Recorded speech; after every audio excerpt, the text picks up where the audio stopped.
Father Pat is our guest on today's edition of SSJ at Home.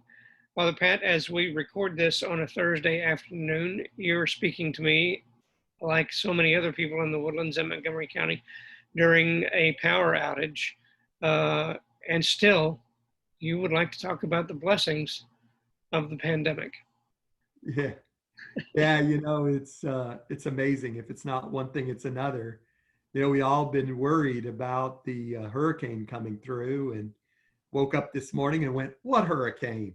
And of course, read about all the tragic news of the people in Louisiana, and our prayers are certainly with them. But then this afternoon, right?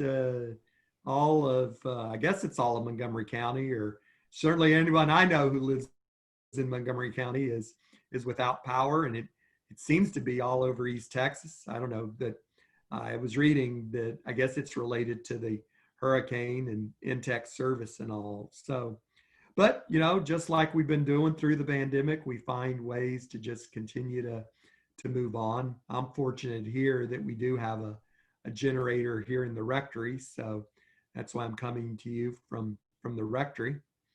Um, but through all of this, the whole pandemic, everything has just been so tragic. And certainly our parish has felt the tragedy in so many ways, especially with the death of our friend and staff member, Jesse Javier. But, uh, but despite all the tragedy, despite all of that, God has a remarkable way of helping to turn all evil into a blessing, or at least being able to find a blessing somewhere amidst the evil.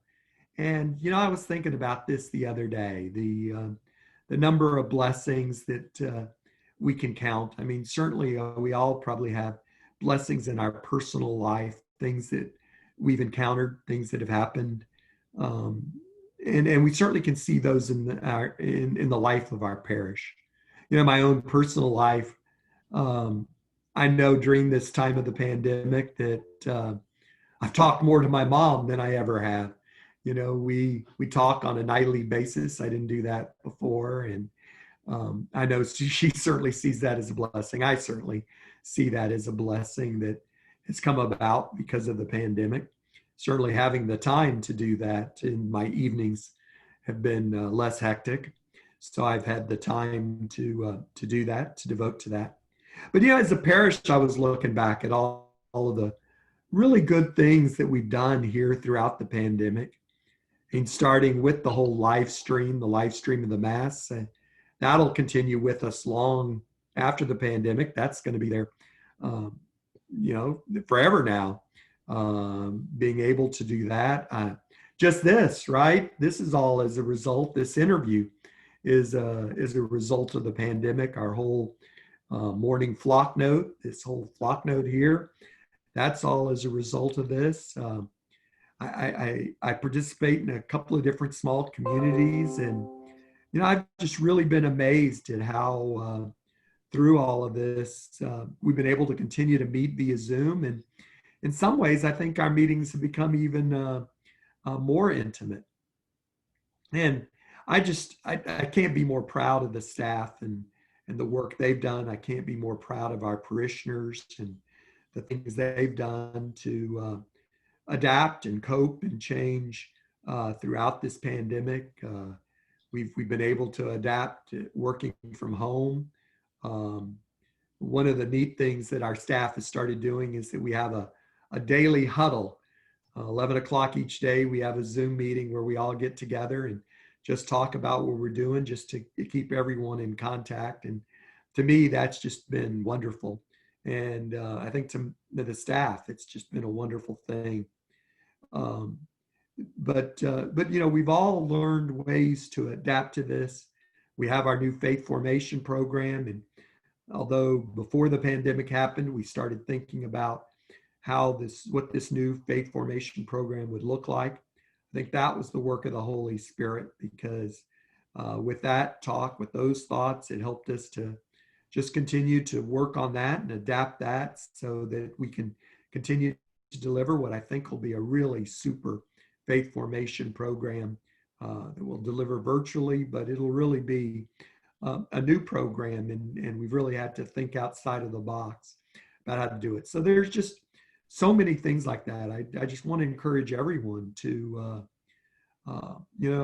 despite the tragedy, despite the hurts, despite the suffering that we have, that we see going on around us, certainly pray for all those tragedies, but look for the blessings, right? Look for where God has helped us in little ways to turn this tragedy into little blessings along the way.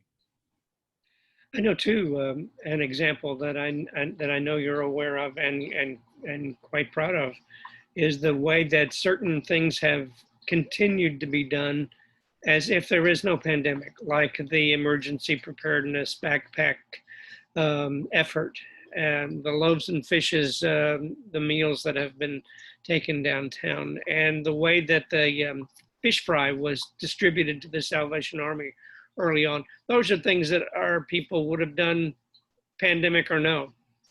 No, I mean the response from the people has just been awesome. The way we've continued to work, the way we mobilized for the loaves and fishes. Bill Grandek and his team mobilized people, and we kept finding ways as hurdles came up. They kept finding ways to do something, to deliver something down there, to keep those people from having absolutely nothing. And the way they just kept adapting and working through it. The whole emergency kit, we started talking about that last year during the hurricane season, but it was a little too late to really try to organize anything. So we said, okay, we're going to put it on the platter for this year.